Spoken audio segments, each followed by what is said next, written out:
আচ্ছা, এই যে 18 নম্বর বইয়ের 1 নম্বর টেস্টে আমরা প্যাসেজ টু করছিলাম। তো এখান থেকে আমরা একটু নেম ম্যাচিং হালকা দেখেছি, শূন্যস্থান একটু ডিসকাশন করেছি। এখন আসেন প্যারাগ্রাফ ম্যাচিং, যেটা আমরা আলোচনা গুরুত্বপূর্ণ যে প্রশ্নটা প্যারাগ্রাফ ম্যাচিং। তো দেখেন এখানে এই প্যারাগ্রাফের যে প্যারাগ্রাফ সরি প্যাসেজ টু এর যে একটা সামারি, সেটা আমি আবার বলে দিই। যখন প্যাসেজ টু সলভ করবেন আপনাকে টার্গেট নিতে হবে 10টা প্রশ্ন। 13টাকে নিতে যাবেন না, 13টাকে নিতে গেলে আপনি সময় নষ্ট হবে বেশি। সো এই 10টার মধ্যে এখানেই তো 5টা পেয়ে গেছেন, ঠিক আছে? তো এখানে হলো 5টা। তারপর হচ্ছে কি নেম ম্যাচিং এর ধরেন আরো 2টা, কারণ 3টা আছে এখানে, 3টার মধ্যে 2টা আমরা এই প্রশ্নের উত্তর অলরেডি দিয়ে দিয়েছি।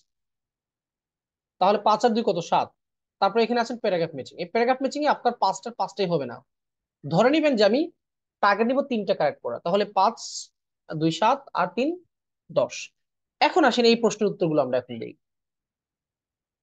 প্যারাগ্রাফ ম্যাচিং অনেক স্টুডেন্ট ভয় পায়, মানে অনেক স্টুডেন্ট কি করে প্যারাগ্রাফ ম্যাচিং একটু ভয় পায়। এখন আমি যদি বাস্তবে বলি যে প্যারাগ্রাফ ম্যাচিং হচ্ছে কি মিডিল টাইপের প্রশ্ন, এটা খুবই টাফ না আবার খুবই ইজি না, মাঝামাঝি টাইপের প্রশ্ন। কিন্তু আপনি যখন এই 5টা প্রশ্ন পড়বেন, আপনার কাছে অটোমেটিকলি মনে হবে যে কিছু কিছু প্রশ্ন উত্তর আগে থেকে মানে প্যাসেজ পড়ার আগে আপনি পেয়ে যাবেন। কেন? চলো আমরা একটু প্রশ্নগুলো পড়ি। আইএলটিএস এর রিডিং এর একটা বড় পরামর্শ, যেটা আমি আগেই বলেছি, যে প্রশ্ন বোঝাটা প্যাসেজ বোঝা থেকে গুরুত্বপূর্ণ। আপনি কতবার আমাকে ফোন দিবেন, কতবার টেক্সট দিবেন, কত ক্লাস করবেন, কত বই ফলো করবেন, কত ইউটিউব চ্যানেল দেখবেন, সব জায়গায় আপনি কিসের জন্য দেখছেন? উত্তর কিভাবে বের করতে হয়, কিন্তু প্রশ্ন কিভাবে বুঝতে হয় সেটা আপনি নজরে আনতেছেন না। তো প্রথমে তো আপনি disqualified. Bad outcomes for a forest when people focus only on its financial reward. Paragraph matching আসলে কি? প্যারাগ্রাফ ম্যাচিংটা হচ্ছে গিয়ে এই যে স্টেটমেন্টটা দেওয়া আছে, এই যে তথ্যটা দেওয়া আছে, এই তথ্যটা কোন প্যারাগ্রাফে আছে। এখন আপনি কি হুবহু লাইন বাই লাইন খুঁজে পাবেন কি কোনো প্যারাগ্রাফে? জীবনও না। এই লাইনে 14 নম্বর প্রশ্নের লাইনে যে তথ্যটা দেওয়া আছে, যে মেসেজটা আপনাকে দেওয়া আছে, এই মেসেজটা কোথায় আছে, এটাই আপনার কাছ থেকে জানতে চাচ্ছে যে এই কথাটা কোথায় লেখা আছে। এখন কিছু কিছু জিনিস আমি আপনাদেরকে দেখাই। এখানে বলতেছে bad outcomes for a forest, একটা বন থেকে বাজে রেজাল্ট আসতেছে। আউটকাম মানে কি? রেজাল্ট। ওয়েন পিপল ফোকাস, যখন মানুষ মনোযোগ দেয়, only on it's financial reward, যখন মানুষ এটার অর্থনৈতিক গুরুত্বের দিকে নজর দেয়। সো এই লাইনটা পড়ে মনে হচ্ছে যে লাইনটা একটু টাফ। সো যে লাইনটা পড়েই মনে হচ্ছে টাফ, এটা উত্তর বের করতে হলে একটু কি করতে হবে? আপনাকে শ্রম দিতে হবে। বাবা আমি 5টা প্যারাগ্রাফ ম্যাচিং থেকে 3টে কারেক্ট করার ট্রাই করছি, বাকি 2টা আমি দিব আনসার। তবে কি করব আমি? একটু দ্রুত দিব, গ্যাস করে দিব, বেশি গবেষণা করে দিব না। কারণ গবেষণা করার জন্য তো আমি 10টা প্রশ্ন নিয়ে নিয়েছি, বাকি 3টাকে গবেষণা করতে গেলে তো আমি ধরা খেয়ে যাবো, সময় চলে যাবে, বেশি সময় চলে যাবে। সো আমি, যার অ্যানালিটিক্যাল এবিলিটি বেশি, সে খুব সহজে এই প্রশ্নের গভীরে গিয়ে বুঝতে পারবে যে বুঝাচ্ছে যখন কোনো ব্যক্তি বা মানুষ একটা বনের অর্থনৈতিক গুরুত্বের দিকে বেশি নজর দেয়, তখন বন কি খারাপ রেজাল্ট দিতে পারে, সেটা নিয়ে কোথায় আলোচনা হয়েছে। দেখবো আমরা কোনো এরকম কোনো উদাহরণ আছে কিনা, বা এরকম কোনো দৃষ্টান্ত আছে কিনা যে মানুষ বনের অর্থনৈতিক দিক দিয়ে একটু বেশি গুরুত্ব দিতে গিয়ে এখান থেকে বাজে রেজাল্ট আসছে। এটা একটু টাফ মনে হচ্ছে, তারপর আমি বের করে দেখাচ্ছি। Reference to the aspects of any tree that contribute to its oath, আপনি যদি প্রশ্নের অর্থ বুঝেন তাহলে উত্তর দিয়ে কেউ ব্যবহার করতে পারবে কি? রেফারেন্স টু দ্য অ্যাসপেক্টস বা আসপেক্টস যাই বলেন, উচ্চারণ নিয়ে ভুল ধরবেন না, মাঝে মধ্যে আমার নিজের উচ্চারণ ভুল হয়ে যায়। Reference to the different aspects of any tree, যে কোনো গাছের বিভিন্ন দিক, বিভিন্ন দিক। আসপেক্টস মানে হচ্ছে কি ক্ষেত্র বা দিক। দ্যাট কন্ট্রিবিউট, যেটা অবদান রাখে, টু ইটস ওর্থ, ওর্থ মানে যোগ্যতা বা ভ্যালু। মানে এই লাইনটাকে যদি চোখ মুজে অনুবাদ করেন, তাহলে এটা কাঁচা ভাষায় অর্থ দাঁড়াইলো যে একটা গাছের ভ্যালু নির্ধারণ করে কোন কোন জিনিস, সেটা নিয়ে কোথায় আলোচনা হয়েছে। তার মানে আপনি একটা প্যারাগ্রাফ খুঁজে বের করবেন যে প্যারাগ্রাফে একটা গাছের ভ্যালু নির্ধারণকারী জিনিস নিয়ে কথা বলছে, যে এই এই কারণে গাছের ভ্যালু নির্ধারিত হয়, এই জিনিসটা গাছের ভ্যালু নির্ধারণ করে, এই জিনিসটা গাছের ভ্যালু নির্ধারণ করে। সো লাইনটা যখন আপনি মাথায় প্রবেশ করিয়ে ফেলবেন, তখন আপনার জন্য আগে থেকেই একটা কনফিডেন্স চলে আসবে যে এই উত্তরটা পারবো। আবার এখানে দেখেন লেখছে aspects of any tree. Aspect, জি বাবা, বাবা, জি বাবা, কি দইছে? এই জ্যোতি, কি দইছে? যাও যাও যাও। আসপেক্টস মানে হচ্ছে কি বিভিন্ন দিক। আসপেক্টস মানে হচ্ছে কি বিভিন্ন দিক। আর এখানে বলতেছে ওর্থ, ওর্থ মানে কি? যোগ্যতা, ভ্যালু। কোয়ালিটি। সো আপনি যখন অনুবাদ ভুল করবেন, বিশেষ করে প্রশ্নের অনুবাদ ভুল করবেন, তখন প্রথমেই আপনি কিন্তু কিকড আউট। বাবা ক্লাস করি, ক্লাস করি, নো।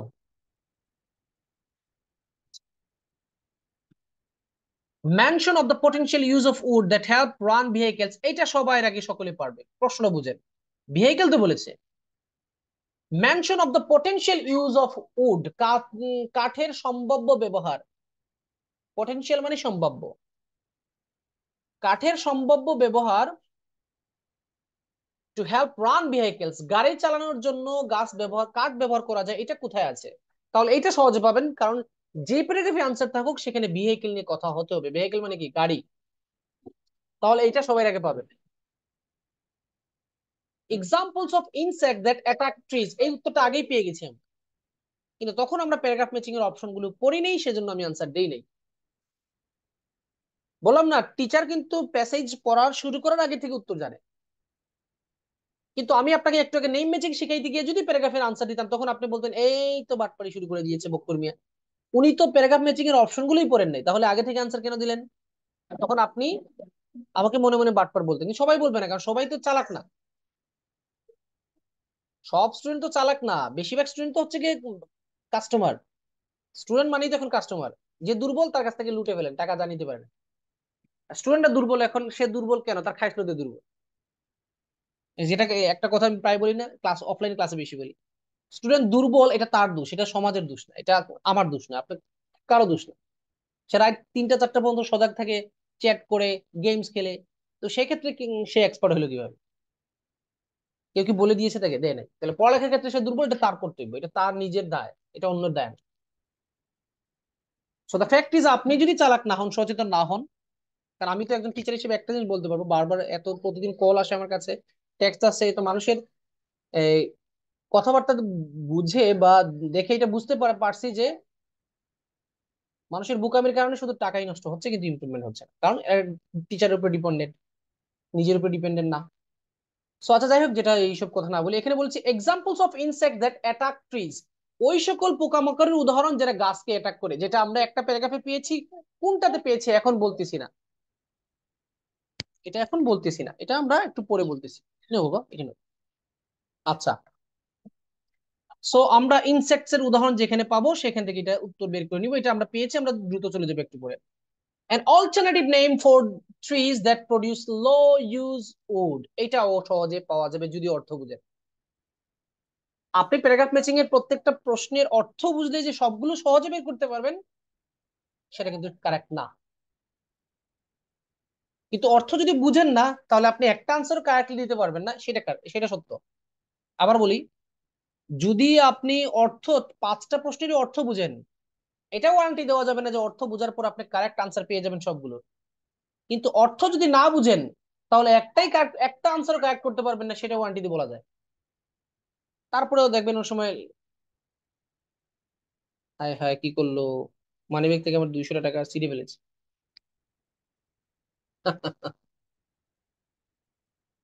কি করলে বাবা? তো তোমার আম্মারে নিয়ে দাও তো। মানিব্যাগটা দিলাম খেলার জন্য, সে টান দিয়ে 200 টাকার নোট ছিঁড়ে ফেললো।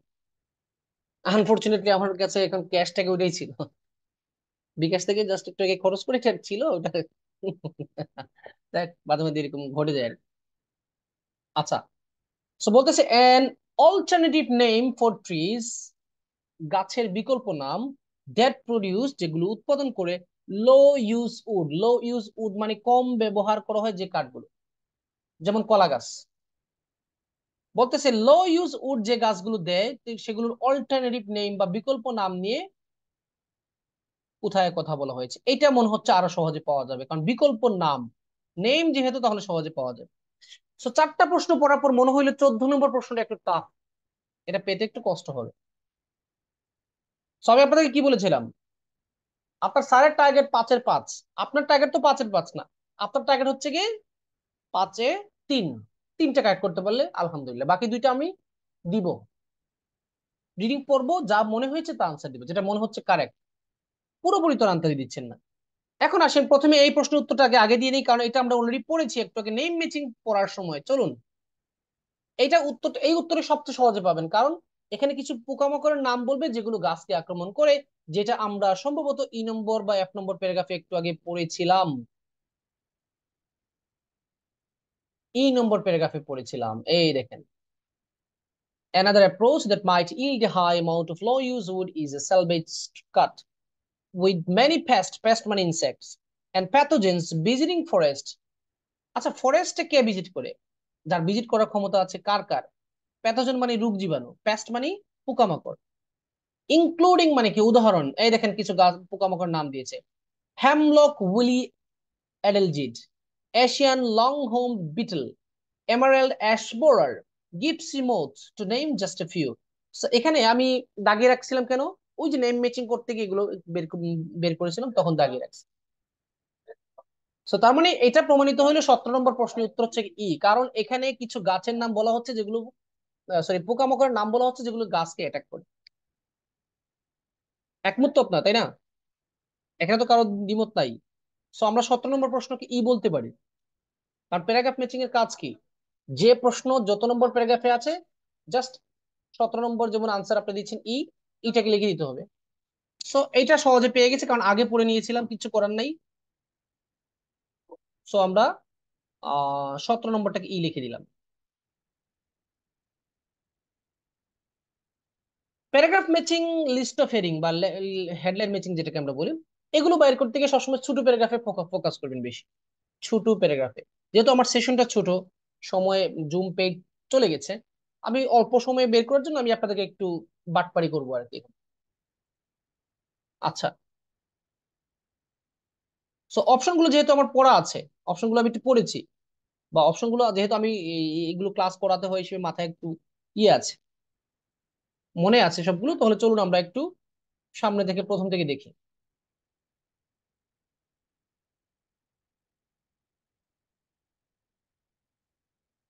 1 নম্বর প্যারাগ্রাফ যদি পড়ি, ট্রিজ বেল, ও একটা জিনিস বলতেই ভুলে গিয়েছিলাম, সরি ফর দ্যাট। এখানে একটা জিনিস লেখা আছে যেটা আপনাদেরকে আগেই বলেছি, you may use any letter more than once.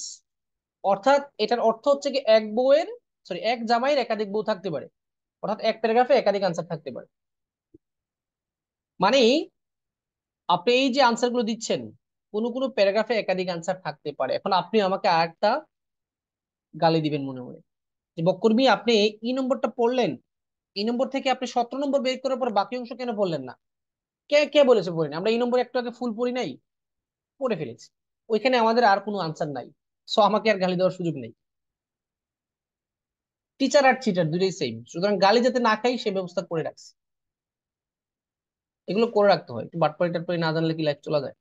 তো আমি আসলে বাটপাড়িতে খুব একটা ভালো না। A tree's value depends on several factors, including its species, size, form, condition, quality, function, and accessibility, and depends on the management goals for a given forest. এই প্রশ্ন, এই লাইনটা পড়ার পর একটা প্যারাগ্রাফ ম্যাচিং এর একটা অপশন ম্যাচ খেয়েছে। দেখেন তো কার সাথে ম্যাচ খেয়েছে এখানে। আপনাদের সামনে কিন্তু বই আছে, ক্যামব্রিজের 18 নম্বর বইয়ের 1 নম্বর টেস্ট। বলেন তো এখানে 14 থেকে 18 পর্যন্ত কোনটা অপশনের সাথে এই লাইনটা ম্যাচ খেয়েছে?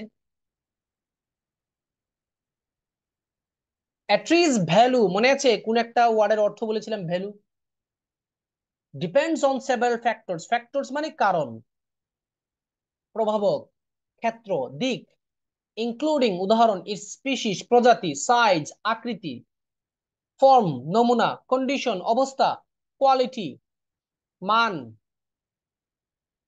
তাই? তার মানে বাপরা, আমি জানতাম না যেটা। তাহলে বুঝতে পারছেন তো আনসার কোনটা? এটা 15 নম্বর। সো যে আনসারটা সহজে পাওয়া যাবে, আপনার রিল্যাক্স মোডে, পরীক্ষার হলে স্টুডেন্ট প্যানিক করে বেশি, তুমি ভয় পাবে বেশি না, ভয় পাওয়া যাবে না। আপনি ভয় পাইলে কি উত্তর বেশি বেড়ে যাবে? 25,000 টাকা সেভ হয়ে যাবে? হবে না। সো পরীক্ষার হলে গিয়ে বলবেন, আমরা ধর্মীয় ভাবে বিসমিল্লাহির রহমানির রহিম, ইনশাল্লাহ হবে। আর মাঝে মধ্যে যদি একটু ইংরেজি অ্যাড করেন, বলবেন অল ইজ ওয়েল, আমির খানের মতো অল ইজ ওয়েল, হবে। মক টেস্টের মতো দিবেন। সো 15 নম্বর প্রশ্নের আনসারটা হচ্ছে নম্বর প্যারাগ্রাফ। এখন বাকি অংশগুলো দ্রুত পড়ে দেখি এখানে আর কোনো প্রশ্নের আনসার আছে কিনা। Same tree can be valued different by person looks it at a large straight back is value, timber to cut into logs or made into furniture, but for land one or more wooden enemies like আচ্ছা এখানে দেখি দেখি দেখি। সময় কমাও কারণ আমার সেশনটা চলে যাবে, একটু পরে শেষ হয়ে যাবে, এই জন্য আমি দ্রুত আনসার দিতে হবে। Is value for timber decrease, but a wood worker interested in making bowls, it brings an opportunity for a unique and beautiful piece of art. তো এখানে বলতেছে কার কাছে কোন কার্ডটা গুরুত্বপূর্ণ, যেটার কোনো অপশন 14 থেকে 18 পর্যন্ত নাই। একটু পরে বাকি অংশগুলো আমি বললাম কি যে আমি যখন কোনো প্যাসেজ টাচ করব, বাসায় আপনি ওই প্যাসেজটা আবার টাচ করতে হবে। ক্যামব্রিজের প্যাসেজ গুলো বারবার নষ্ট করবেন না, কিছু প্যাসেজ আনামত রাখেন যাতে এটাকে মক টেস্ট আকারে নিজে বাসায় টেস্ট করতে পারে। এই প্যাসেজ গুলো করার পর এখান থেকে নতুন যা শিখবেন লিখবেন। বললাম না যে 10টা প্যাসেজ যদি কেউ ভালোভাবে পড়ে ওইখান থেকে কিছু যদি শিখে ভুল ত্রুটিগুলো সংশোধন করে, তাহলে সে রিডিং খারাপ করবে না। স্টুডেন্ট তো মিসলিডিং, বেশিরভাগ স্টুডেন্ট তো মিসলিডিং এ আছে। কত ক্লাস করাবো, কত ভিডিও বানাবো, ভিডিও বানাইতে বানাইতে টায়ার্ড, স্টুডেন্টরা এখনো ফোন দিচ্ছে। তো কথা হচ্ছে গিয়ে সমাধান কোথায়, সমাধান নিজের কাছে। সো আমাদের আর কোনো আনসার এখানে নাই, চলো আমরা বিতে চলে যাই।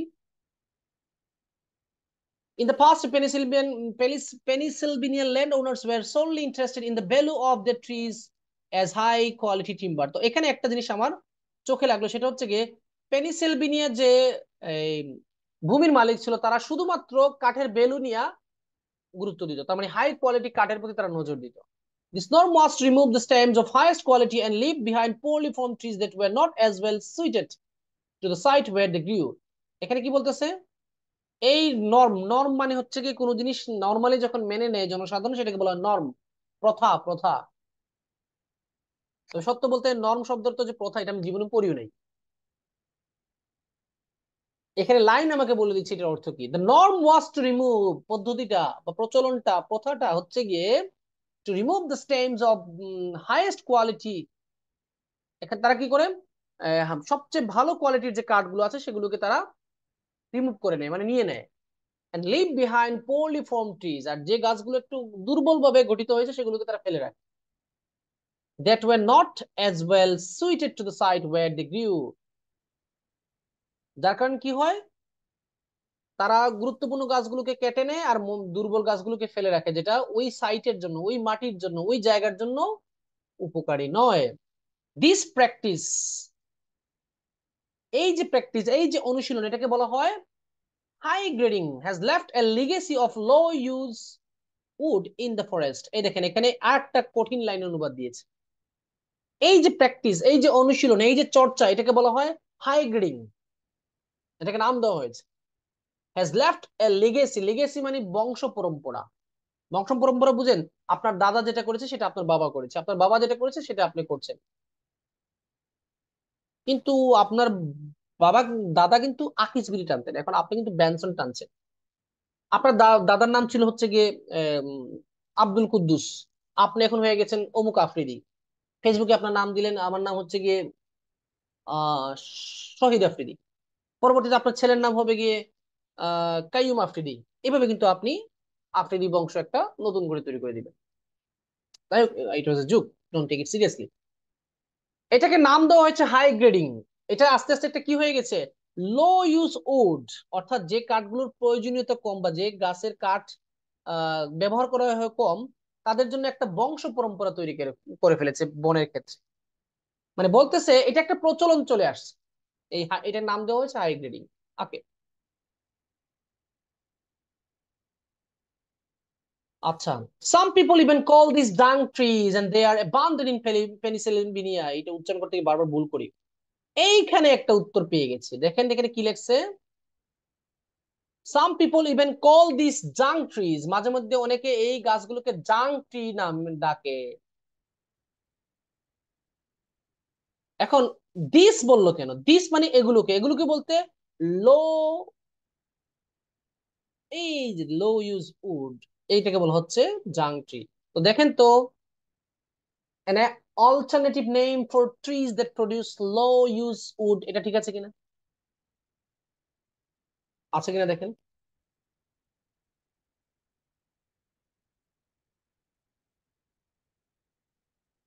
কি আপনার, আপনারা কি এগ্রি এখানে? এখানে তো প্রশ্ন বলেছে an alternative name for trees that produce low use wood।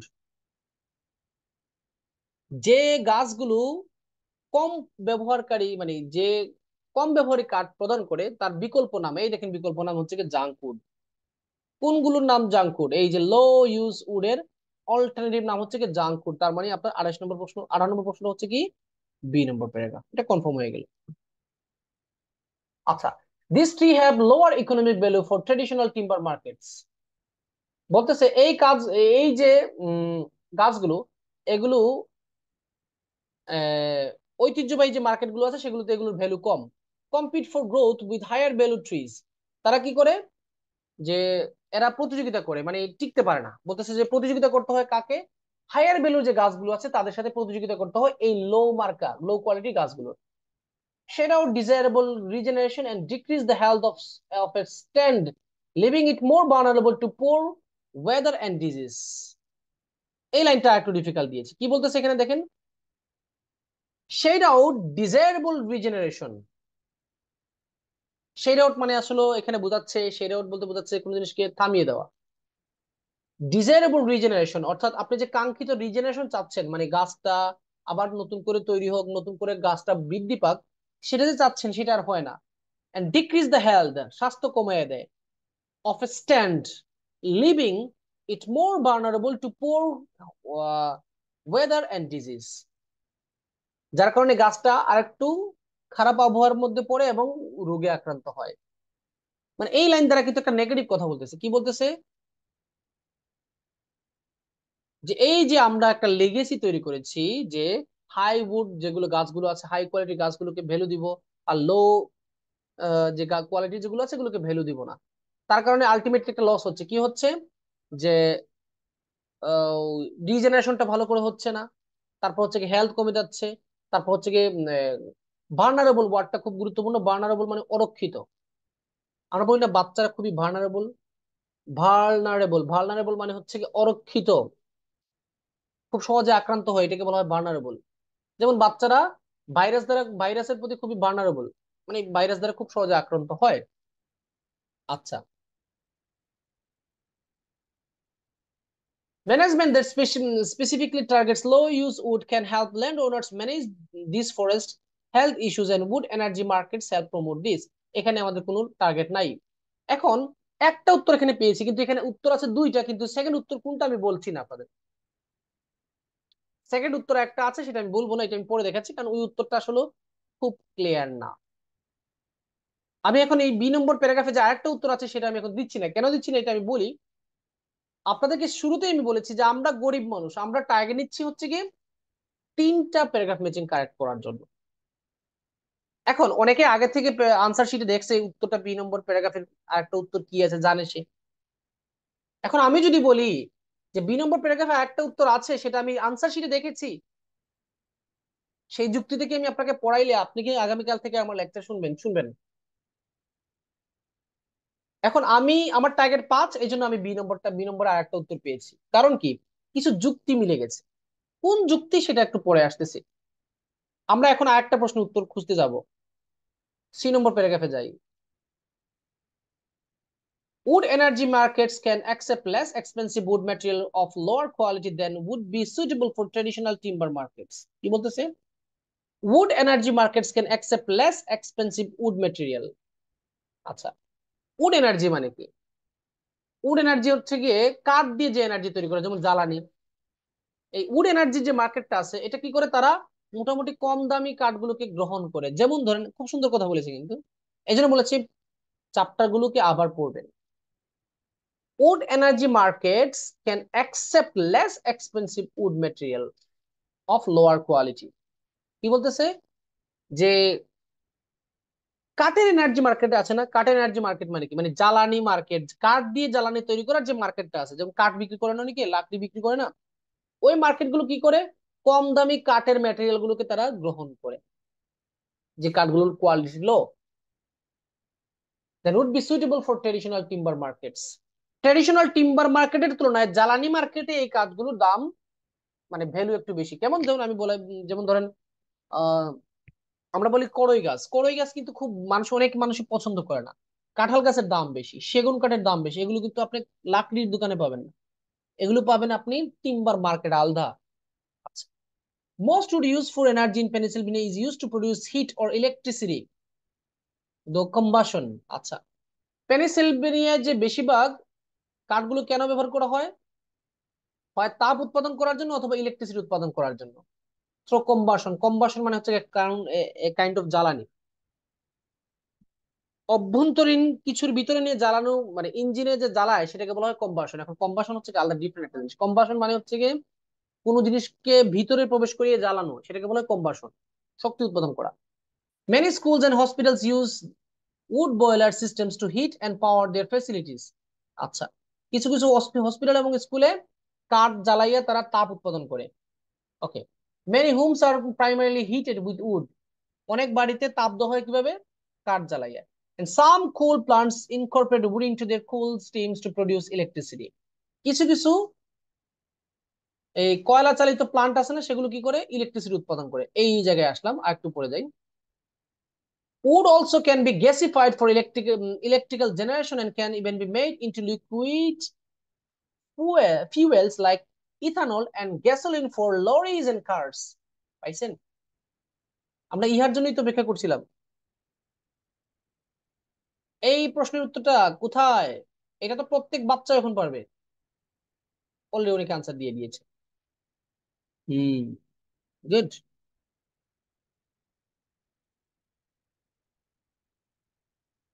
এখানে কি বলতেছে? Wood can also be gasified for electrical generation and can even be made into liquid fuels like ethanol and gasoline. বলতেছে electrical generation অর্থাৎ বৈদ্যুতিক উৎপাদনের জন্য ব্যবহার করা যাইতে পারে, এবং এটাকে জ্বালানি হিসেবে ব্যবহার করা যাইতে পারে, ইথানল হিসেবে বা গ্যাসোলিন হিসেবে। ফর লরিজ এন্ড কার্স, লরি মানে ট্রাক, কার্স মানে গাড়ি। তো এই লরি এন্ড ট্রাকসটা কি? এই দুটো কি ভেহিকলস না?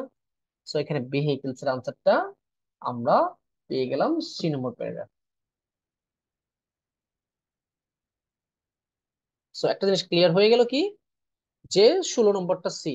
কারণ এখানে উদাহরণ দিচ্ছে যে কার এবং লরির জন্য এই উডটাকে ব্যবহার করা যাইতে পারে। সেম কথা এখানে প্রশ্ন করেছে। এখন আপনার উত্তর বাকি 14 নম্বর। 14 নম্বর আনসারটা হচ্ছে কি আপনার, একটু আগে আমরা পড়েছিলাম, কোথায়? বি তে পড়েছিলাম না? বি নম্বর আনসারে। কেন বি নম্বর হইলো একটু দেখাই আপনাদেরকে, এখন বি নম্বরটা কেন হইলো।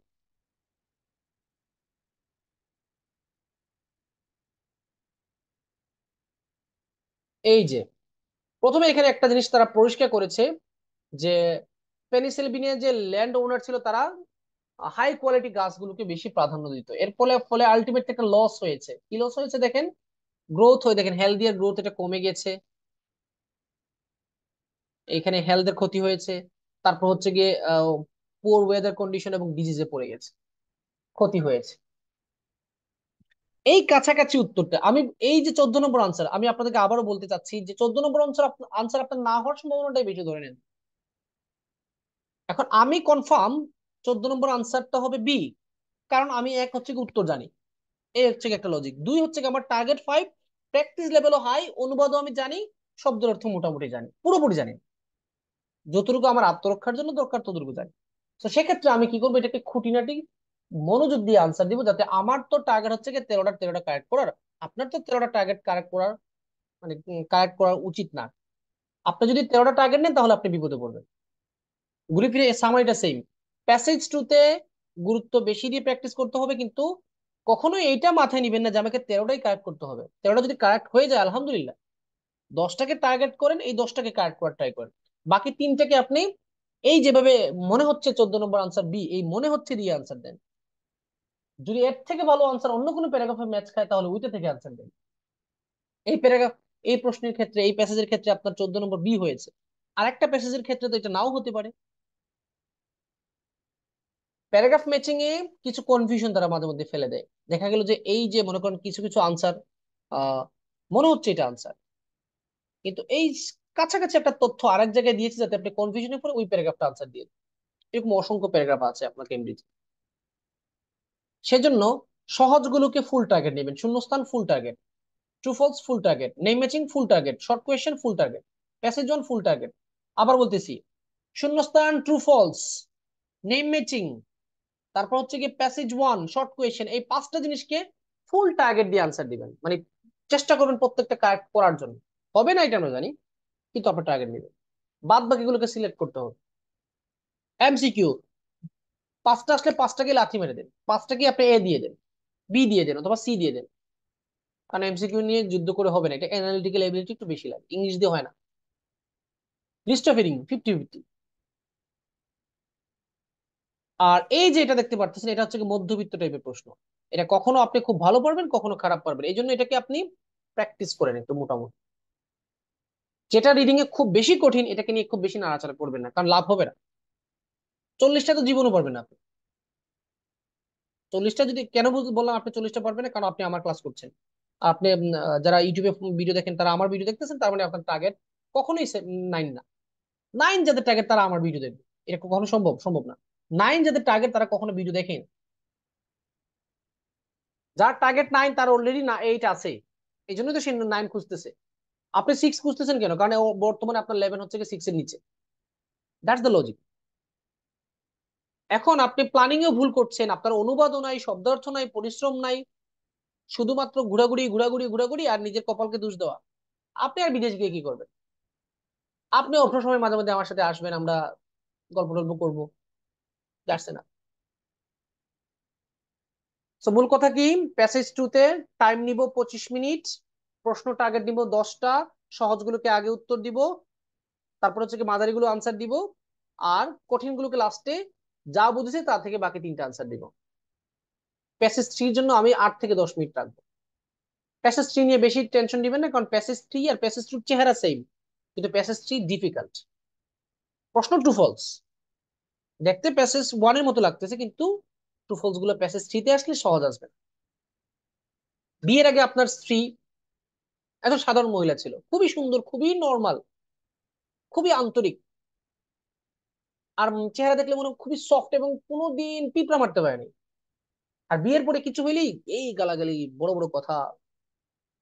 তো আমার আম্মা বলতেন যে মহিলা আর বউ দুটা সেম জিনিস না। এই জন্য হচ্ছে কি প্যাসেজ ওয়ানের ট্রু ফলস আর passage three true false same. এটা মাথায় রাখবেন। দুইটাই ট্রু ফলস, কিন্তু দুইটাই ট্রু ফলস না, দেখতে মনে হচ্ছে ট্রু ফলস। কুছ ডাল মে কুছ কালাই। এখন মহিলারা আবার নেগেটিভ, অনেকে মনে করে নেগেটিভ বলি না, কিন্তু এটা আমি পজিটিভলি বলেছি। এটা বুঝতে চাচ্ছি যে মহিলা জীবনও তার বাইকে গালি দেয় নাই, বাবাকে গালি দেয় নাই, কিন্তু বিয়ের পরে হাজবেন্ডকে কিন্তু কিছু হলে গালি দিয়েছে। So এটা হচ্ছে একটা অধিকার, এটা নেগেটিভ কিছু না। আর বউয়ের গালি তো মাঝে মাঝে একটু খাওয়া উচিত। এখন আমাকে জিজ্ঞেস করবেন আমি খাই কিনা, এটা আবার জিজ্ঞেস করা যাবে না। সো এই 4 মিনিট টাইম আছে, কোনো প্রশ্ন আছে কিনা আপনাদের?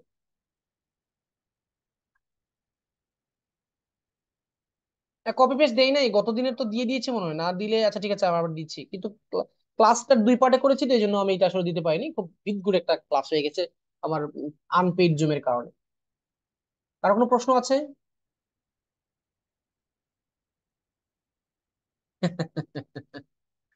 আমি এসে উদাহরণ দিই সবসময়, এটা ডাজন্ট ম্যাটার।